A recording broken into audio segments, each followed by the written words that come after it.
What's up, everybody, and welcome back to another episode of Lockdown 23-1.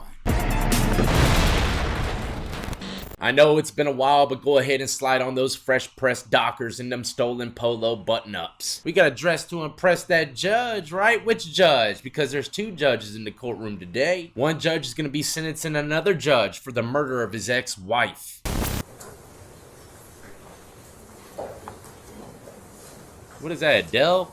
Your Honor? And this is Aisha Fraser is going to address you, Your Honor. She is the mother of Aisha Fraser. Okay, so this is the mother of the girl that he killed, his ex-wife's mother.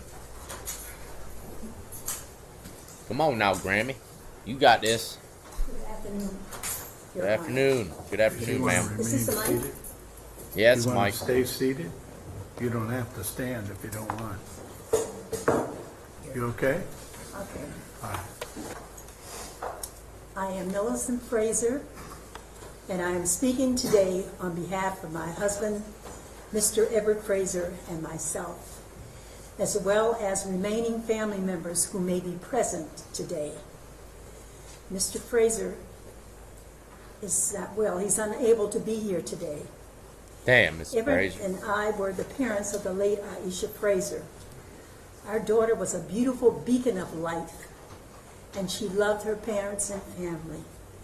She was an amazing mother, a beloved teacher in Shaker Heights, and an active member of Garfield Memorial Church in Pepper Pike and South Euclid, where my granddaughter used to help serve in Pepper Pike at church.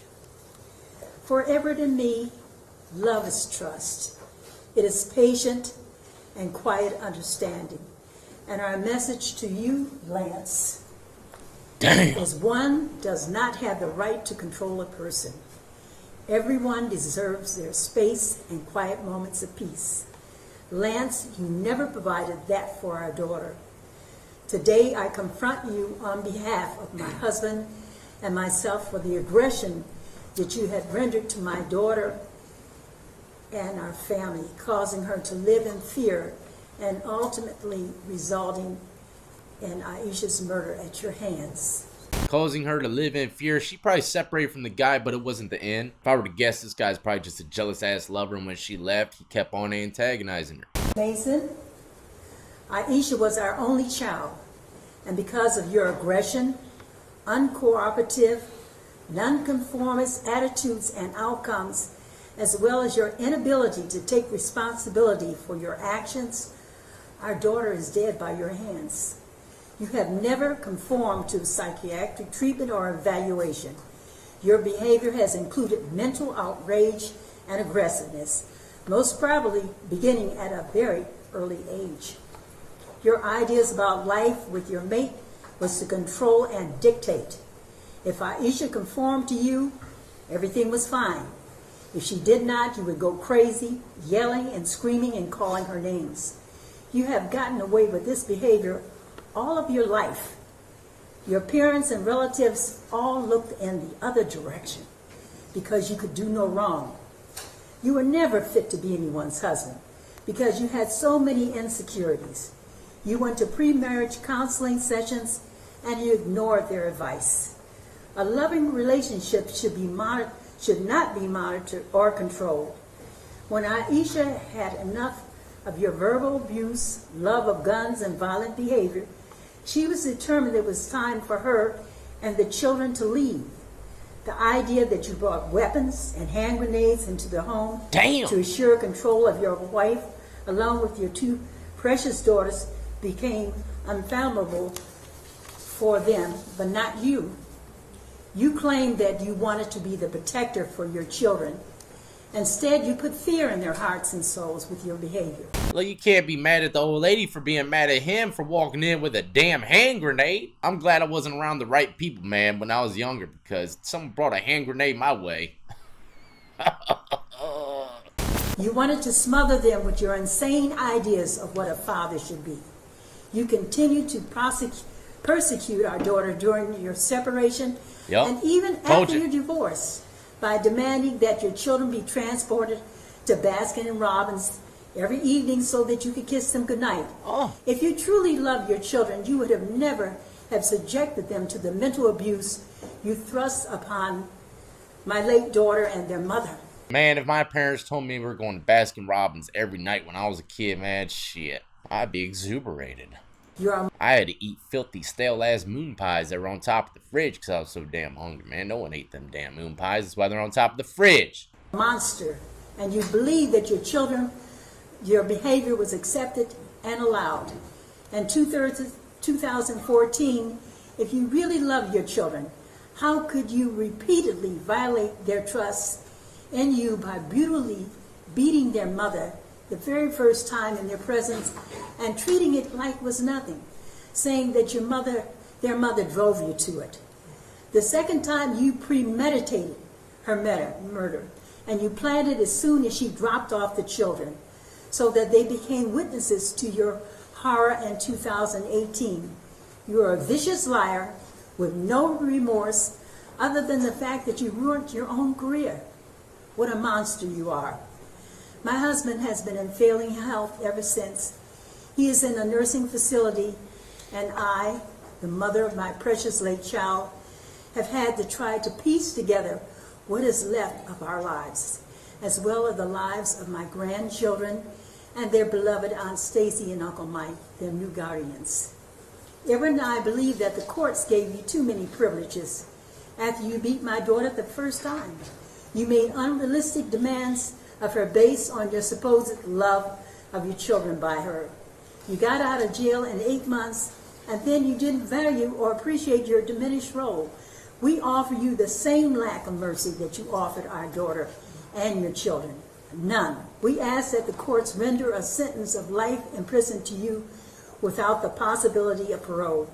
I personally have nothing more to share because nothing will ever bring back our daughter. This is our life sentence, and nothing can ever change that outcome. Damn good speech, Grammy. Sorry for your loss, man. I can't wait to hear what this guy has to say. He has to say something. He was itching back there to say something. Judge, also in the courtroom here today is Officer Flint. Man, we need to put some cocoa butter on that damn forehead. And he also has prepared, he is sitting here tonight, and to inform you of how this has affected his life.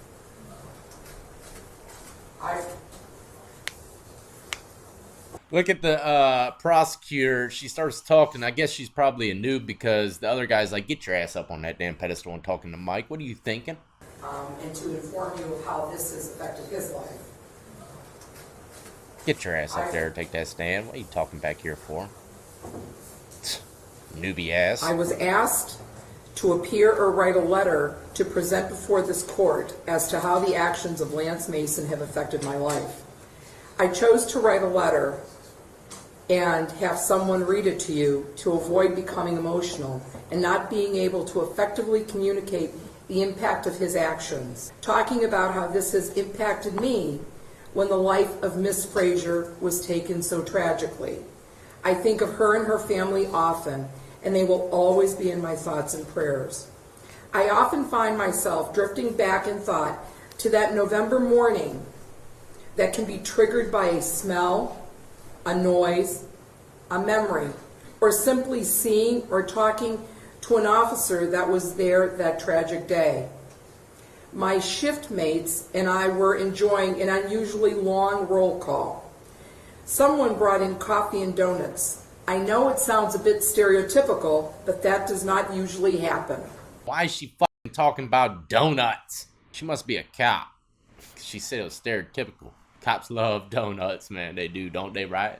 But you know, after watching so many damn court hearings, I'm so sick and tired of people coming in here with, like, the golden speech. Why does everybody got to come in there with a damn novel and they don't even look at the judge when they're talking? They're looking at their paper the whole time. If you're gonna do something, do it authentic, man. You just talk off the top of your head. Tell them what the hell you're feeling. It ain't gotta sound so proper. Just go in there and say, you know what, this guy's a punk-ass bitch. Just come in there and speak your mind, man. These damn fairy tale stories are ridiculous. I mean, she's talking to us about fucking donuts.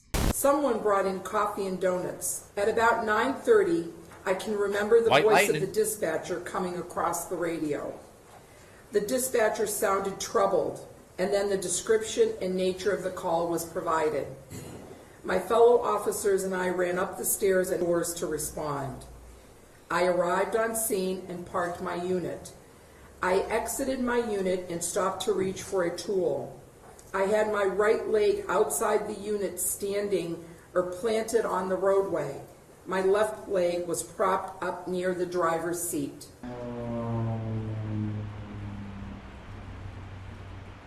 Did y'all hear that shit? Sounded like someone just crop dusted my house. I ain't never heard that type of plane out here. That was like some damn old Mustang. The next thing I remember was being struck very forcefully from behind and beneath, and my breath was taken away. Oh shit, I what happened? recall extreme pain and then trying to get to my feet and catch my breath. I somehow stood up and turned to see a black sports vehicle rolling backwards away from my cruiser. The airbags had deployed. The front end was now smashed and smoking from the impact of hitting my cruiser, and I could see a man behind the wheel in the driver's seat. I recall a shiftmate yelling that the man in the car was the suspect. As I stumbled out between the two vehicles, I remember pausing for a moment to examine my injuries. My legs were in excruciating pain, and I thought perhaps broken or severely cut. I did have a laceration, but nothing that looked extreme. I struggled down the street trying to make my way to the staging ambulance. I remember glancing back at my unit amidst all the chaos and realizing how fortunate I was to live. I spent 3 days in the hospital in extreme pain due to the injuries sustained from being hit and crushed by the auto Lance Mason struck me with. The doctors were worried about compartment syndrome due to the extreme swelling of my right leg, ankle, and foot. After several weeks of unsuccessful physical therapy, then surgery to repair a damaged tendon, and now more physical therapy, I am reminded of that November day. Each morning I awake to start my day. I struggle to This judge right here was nicknamed in high school Smoke-A-Lot. climb the stairs from my bedroom to the main living area of my home. My back, knees, and feet are filled with aches, pains, spasms, tingling, numbness, and cramps. I have limited mobility performing many functions throughout my daily routine. I cannot sit or stand too long without experiencing pain in some part of my body. I cannot drive any amount of distance without discomfort. Going up and down stairs is one of the hardest things I deal with on a day-to-day basis. Walking at times can be challenging, especially if faced with long distances, inclines or declines, or even uneven ground. Jogging or running at this point is very difficult and painful. Some days are better than others, and I pray with physical therapy and time, I will be able to perform some of these functions somewhat normally again. My children ask me when I will be happy again and be able to do the things we once did. Chase them around, play tag, wrestle with them, or go for a hike. The effect that this has had on my children and my family bothers me the most. I have not returned to work and worry if I will still be able to perform the physical functions that being a police officer require. Even in today's environment and atmosphere, is one of the most rewarding jobs that I could ever imagine having. That comes with wearing the badge, serving people, and helping those in their worst times. There is no greater feeling than knowing a difference or impact was made in someone's life, directly or indirectly, because of the actions you made. Everybody's face in the courtroom has the same look on it. Shut the fuck up and get off the damn stand, man. Judge, I find myself quite often drifting back in thought to that morning and reliving the incident several times throughout the day. This can be triggered by a noise or a smell or talking to a fellow officer that was there that day. Your Honor, get her off the stand! Get out of here! Tired of it! What is this damn Judge dude gotta Ross, say, man? He the definitely gotta principles put some and cocoa purposes butter of on that sentencing. shit. Defense? Keep in mind, this is a judge, a former judge. So you know he's gonna be speaking good. I can't begin to say or articulate how sorry I am about all the pain that I've caused. And I'm aware of it. Aisha was a beautiful person, and the world certainly is a better place with her in it. Also want to, apologize and ask forgiveness to Mr. Flint's family, Shaker Heights Police Department. It's a community that I grew up in, I served, and a community that I loved. I'm not making any excuses. I know what I've done is indefensible. I accept full responsibility for it. I'm ashamed. I know it's a betrayal of my faith and my belief. And I failed my daughters. Every day I live, I know that my daughters will live without their mother and their father, and that tears me apart. You know, another gut feeling that I'm getting just by his expressions and taking blame for everything, I think this guy really does feel better that he took his ex-wife's life, that he would rather see her dead than to be with someone else. I'm getting that kind of vibe from this guy.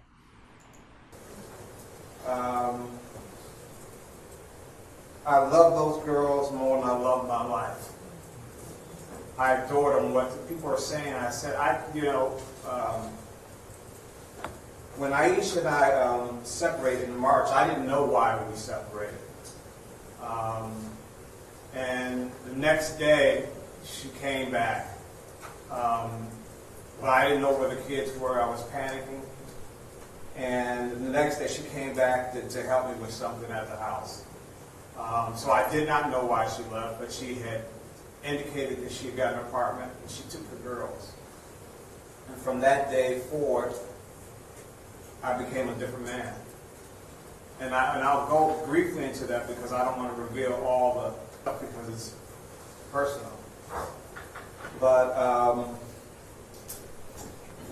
after that, she and I went to counseling together, attended counseling together, and we began to try to reconcile. We attended church together. We went on dates with the family together. We went on dates ourselves. We resumed marital relations.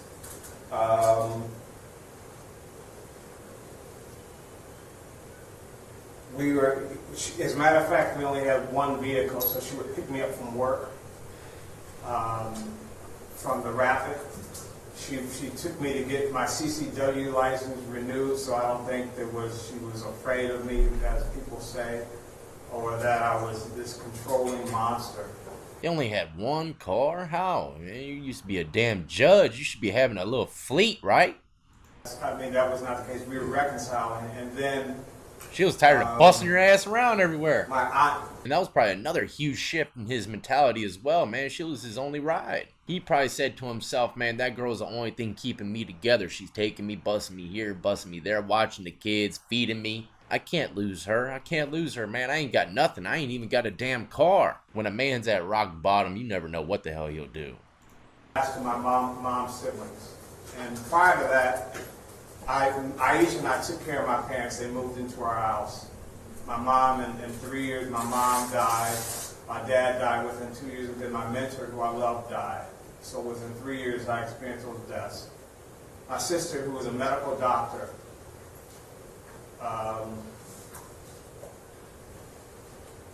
is out on disability and has not worked in 10 years. So people might say I was trying to control Aisha. No, I was trying to protect my daughters. They said, what did I teach my daughters? I taught my daughters that they're beautiful, talented, smart, and unstoppable, that God loves them, and God is love. I made stickers that they placed in their bedroom, and temporary tattoos that they put on their arm. I told my daughters repeatedly, in front of strangers, that when I assaulted their mother, I was wrong. And I reminded them over and over because, one, I didn't want because I knew it was wrong, but I didn't want him to grow up and think that was acceptable from a man. All right, time to see this guy get sentenced. I don't have no more patience for talking, especially from you.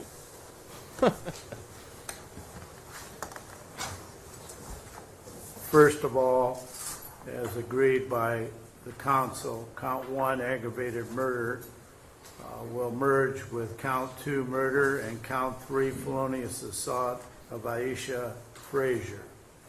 Therefore, the court will be imposing sentences for count 1, aggravated murder, count 4, violating a protection order, count 5, grand theft of the SUV, and count 6, the felonious assault of Officer Adam Flint. There will be post-release control possible.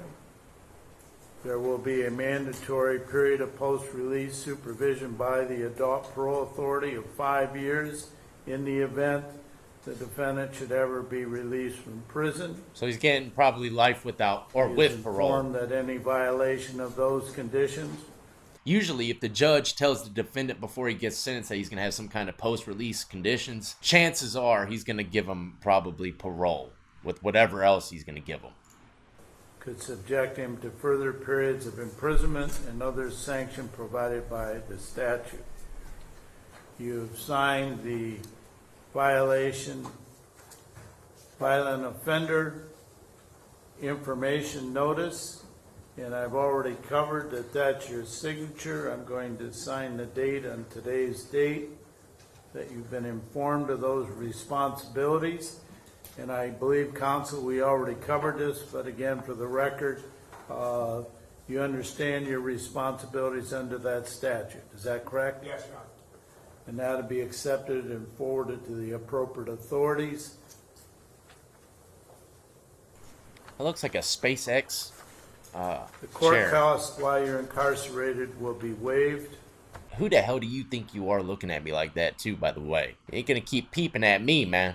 Time credit calculated by the state as of today's date is 300 days. In this case, the court does find that consecutive sentences are necessary and appropriate to punish you. Oh, yeah, consecutive. Consecutive sentences are not disproportionate to the seriousness of your conduct and are not disproportionate to the danger you pose to the public. The slow zoom in. You know what's You coming. committed the felonious assault on a police officer as a separate course of conduct, and the harm committed to the victims was so great that no single prison sentence adequately reflects the seriousness of your conduct. Furthermore, your criminal history demonstrates that consecutive sentences are necessary to protect the public from any future crime. Dealing with the last count first, Officer Flint.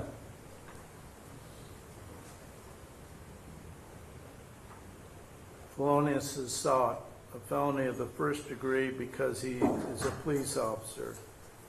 This highlights the danger the police face every day for just doing his job, serving the public.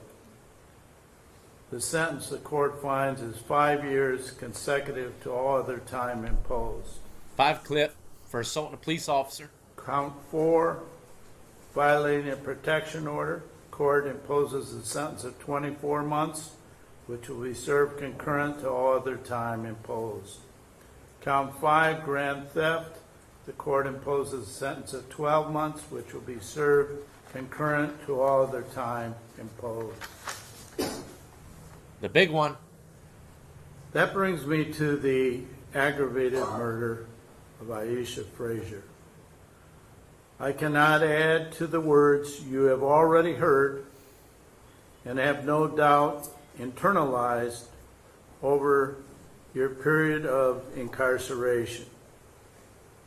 The children, while I respect your decision to spare them the trauma of a trial, it was too little and way too late. Where was that consideration when you subjected them to the vicious attack on their mother? We can only pray for them to have the strength to cope with and to overcome the trauma of that day. For Aisha, the loss of life, the loss of opportunity to nurture her children, and so many other people in her life, and the children she was teaching through her profession. You deserve the maximum sentence the state requests. However, positive to transpire out of this in the future is for you to make a difference while you are in prison, to help others with your background, to demonstrate a servant attitude.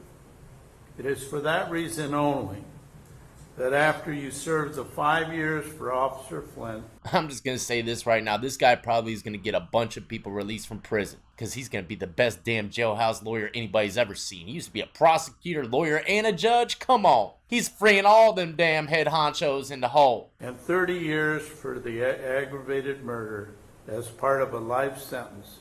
You will then be eligible to appear before a parole board. I am hopeful that during that period of time, with that glimmer of hope, that you will take advantage of that and you will, in fact, make a difference in the lives of those people around you. Now, what I got from this sentencing is he has to do the time for the stolen SUV and hitting the officer, all that stuff first, and then he has to work on his life sentence, at which he won't be eligible for parole until 30 years. And judging by the look of his age right now, he's probably, what, 45, 50, 30 years from now? Shit. We're all lucky as hell to be alive at 80. In summary, the court sentences you to life in prison with parole eligibility in 30 years. 30 years. And See? 5 years for the felonious assault of Officer Flint. Those sentences to be served consecutively, and as indicated with regard to the felonious assault, should you be released from prison, there'd be a mandatory period of incarceration of 5 years, and any violations of that supervision would lead to periods of re-imprisonment.